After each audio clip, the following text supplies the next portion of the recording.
Twinkle, twinkle, little star, how I wonder what you are. Up above the world so high, like the diamond in the sky. Hello and welcome. Thank you so much for joining me on my program once again. I appreciate you wherever you are connecting from. If you are joining me from Africa, Asia, Europe, America, or Australia, I really do appreciate you and I thank you for your contributions to the channel. Go to the comment section at all time, leave your comments. For those of you who have already subscribed, I see your comment and I read your comment from time to time and I appreciate you so much. If you have not subscribed, please kindly subscribe to the channel. Click the notification bell so that you'll be notified each time I upload a video. Remember, I bring you information on things that are going on in Nigeria. And today, you remember that today is June 12th, the day that the Nigerians are protesting against the bad governance in Nigeria. Everybody's on the street protesting against the situation of Nigeria because we cannot be silent anymore. But before then, let us listen to the broadcast of the president. The president is giving a Democracy Day broadcast. Let us listen to what he had to say. Lives in the line of duty and a sacrifice to keep Nigeria safe. I extend the same condolence to the families and friends of our countrymen, women and children who are unfortunate victims of such senseless arsons, kidnappings and murders. I also share the pains of families and direct victims of ransom seeking, kidnapped victims who went through unimaginable trauma in the course of their forced imprisonment. Let me assure my fellow citizens that every incident, however minor, gives me great worry and concern, and I immediately order security agencies to swiftly but safely rescue victims and bring perpetrators to justice. Fellow Nigerians, when you elected me as your president in 2015, you did so knowing that I will put an end to the growing insecurity, especially the insurgency in the northeast. But the unintended consequences of our scattering them in the northeast push them further in country, which is what we are now facing and dealing with. We will, by the grace of God, put an end to these challenges too. Unfortunately, like in most conflict situations, some Nigerian criminals are taking undue advantage of a difficult situation and profiteering therefrom with the misguided belief that adherence to the democratic norms handicaps this administration from frontally and decisively tackling them. We are already addressing these obstacles, and we will soon bring some of these culprits to justice. We are, at the same time, addressing the two underlying drivers of insecurity, namely poverty and youth unemployment.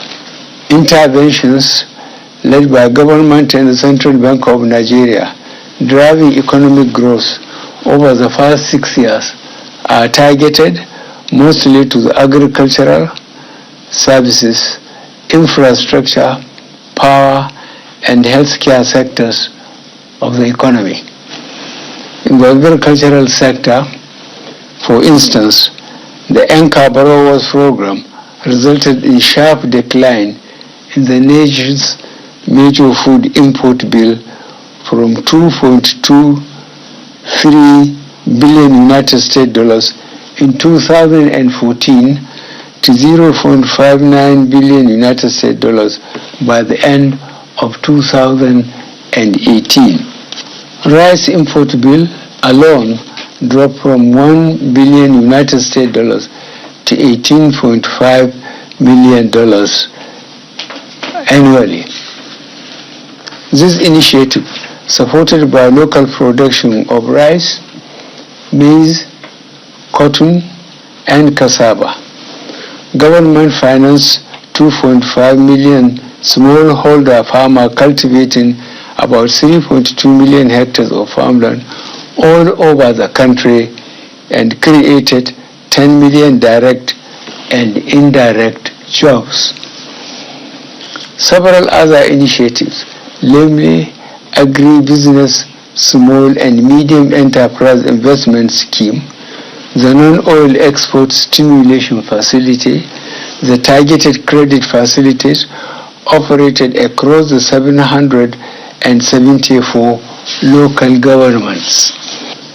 In the manufacturing sector, the Central Bank of Nigeria, Bank of Industry, 200 billion naira facility financed the establishment and operation of 60 new industrial hubs across the country, creating an estimated 890,000 direct and indirect jobs.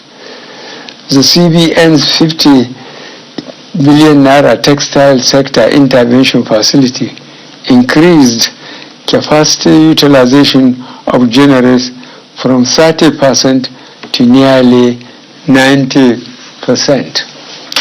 The Economic Sustainability Plan, our rebound plan for the COVID-19 pandemic, developed in 2020, is currently being executed. The plan is primarily focused on the non-oil sector, which has recorded phenomenal growth, contributing over 90% to the GDP growth in the first quarter of 2021.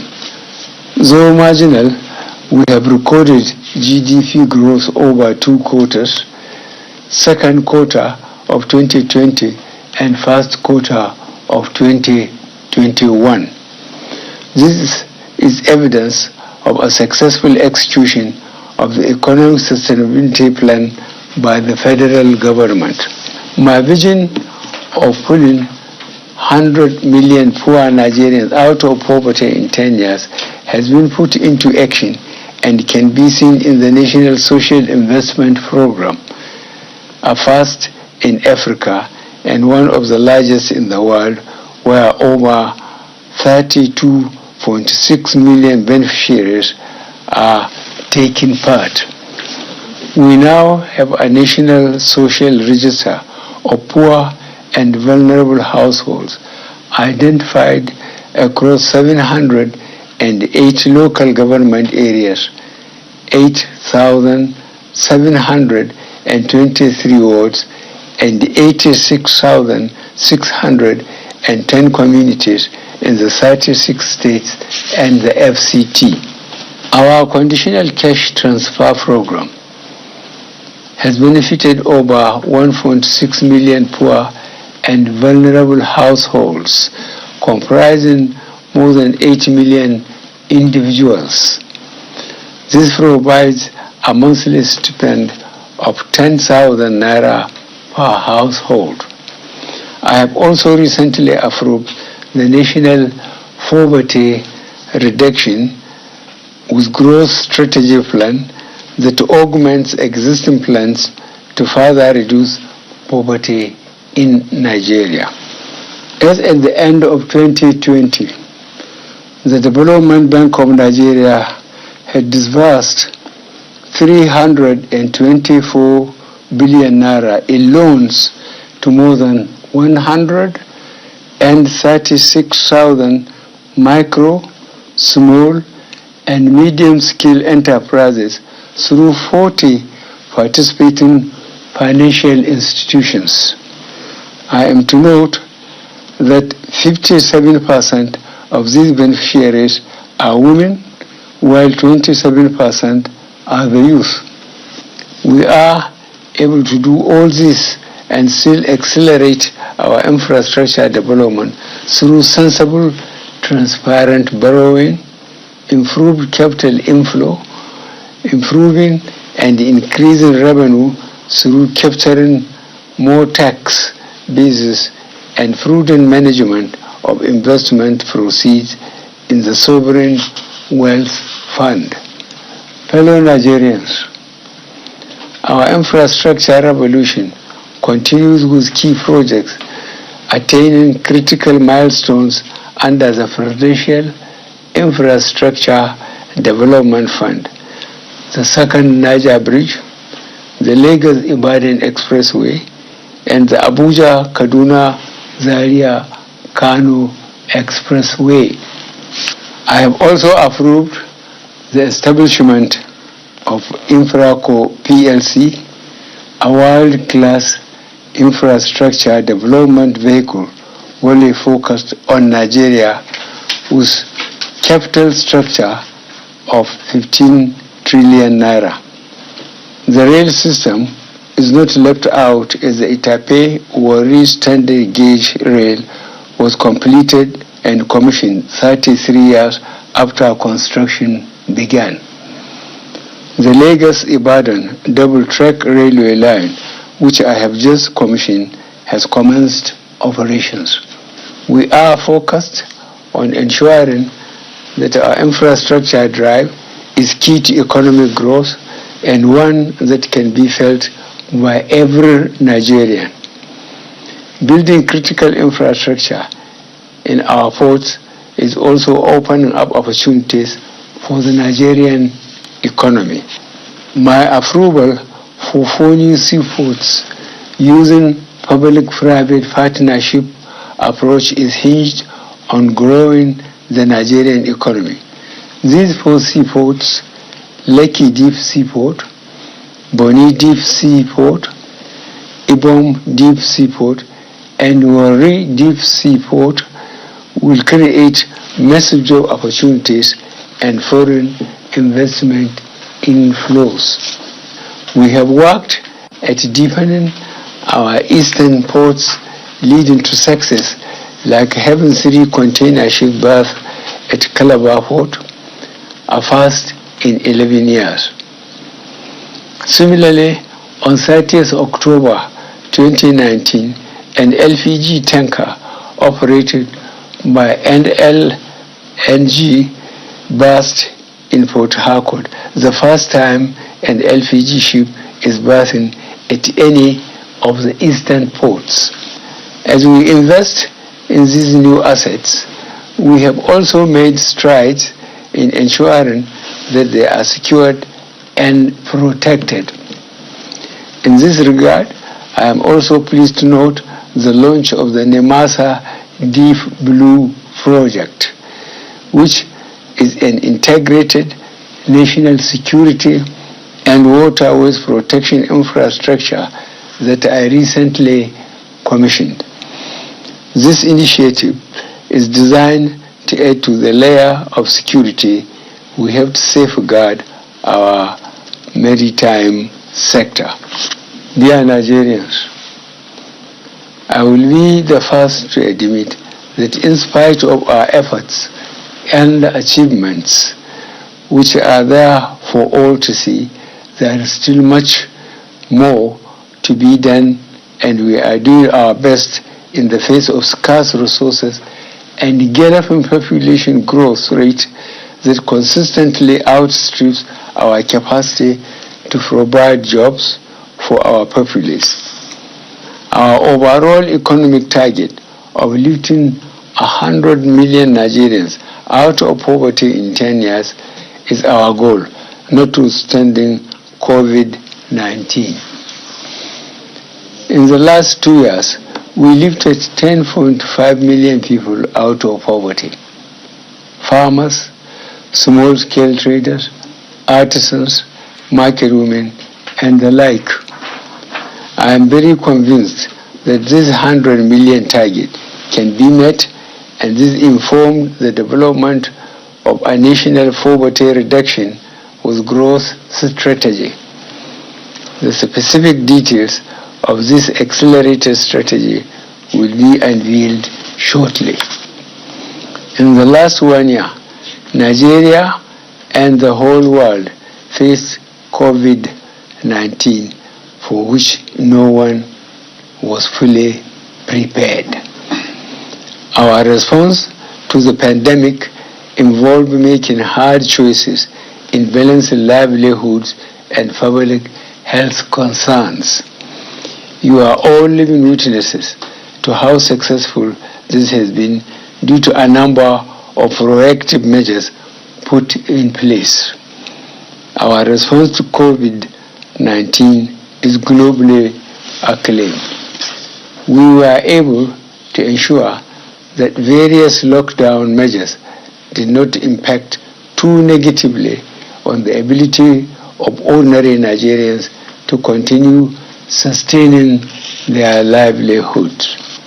During the pandemic, we disbursed 5,000 naira to 1 million Nigerians using a rapid response register and advanced 20,000 naira to 750,000 beneficiaries of the conditional cash transfer program and provided 1.37 million Nigerians with relatives from COVID. At the same time, the federal government released 109,000 metric tons of food reserve stock and 70,000 metric tons of grains to the poor and vulnerable in all 36 states of the Federation. In addition, government reduced interest rates from 9% to 5% for struggling businesses and extended credit facilities to 548,345 beneficiaries. Fellow Nigerians, when this administration decided to change Democracy Day from 29th May to June 12th in my first tenure, it was not only to honor the sacrifices of the men and women of our country who fought for the return to democracy, but also to demonstrate our commitment to satisfy the aspiration of the people and creating an environment for democracy to be an accepted way of life.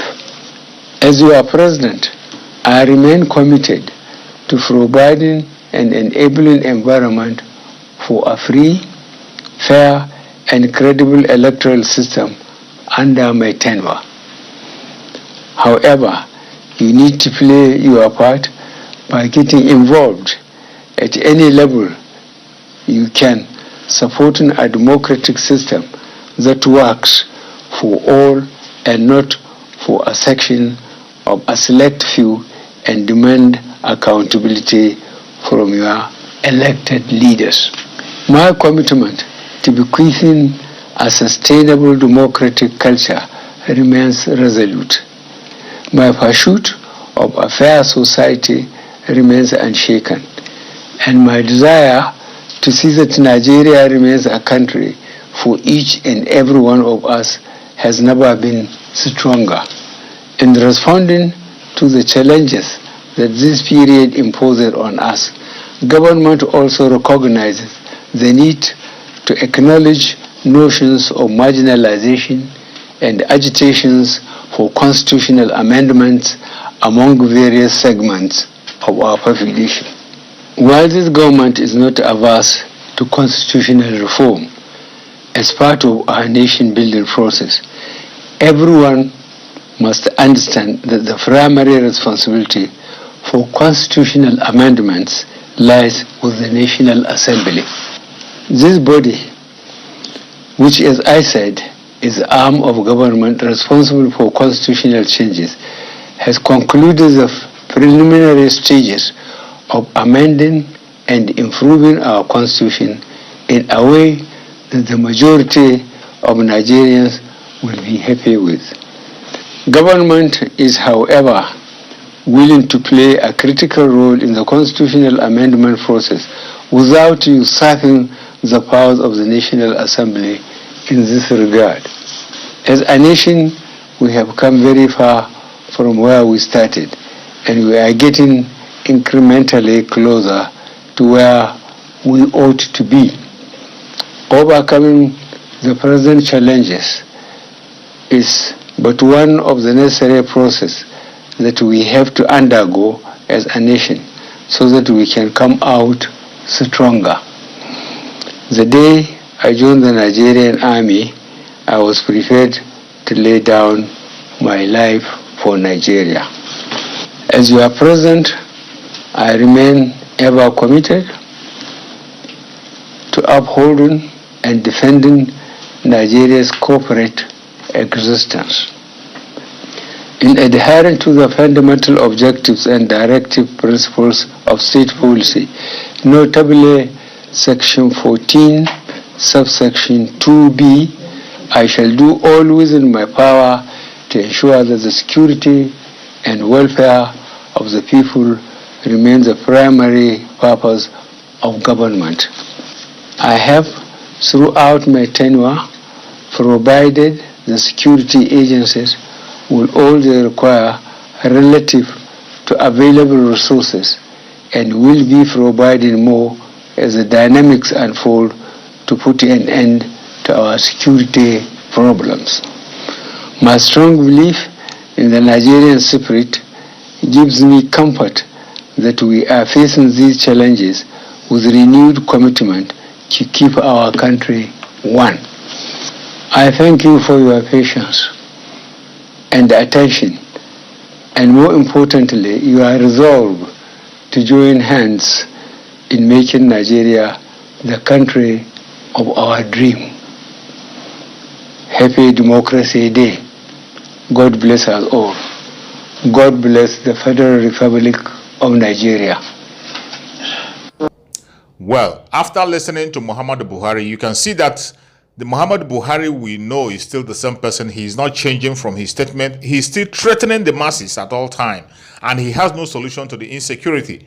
He is repeating the same messages every now and again. That is no different from what he has said in the past with the present. So you can see that there are so many reasons why you have to come out today and protest, because the Democracy Day that we are celebrating, there is no democracy in Nigeria. There is no democracy. We are now in dictatorship in Nigeria. Mohammadu Buhari has brought in dictatorship back to Nigeria. People are not even allowed to protest. Today that people are protesting, you can see police everywhere harassing people. A lot of people will be arrested at the end, and so many people will lose their life today. That is what is happening in Nigeria presently. We don't have to be silent. After listening to this speech, you will see more reason why you have to come out and protest, because the person we have at the end of affairs is incompetent and he has no solution to the problem. And the more he remains there, the more we'll have more death, the more we'll have more insecurity.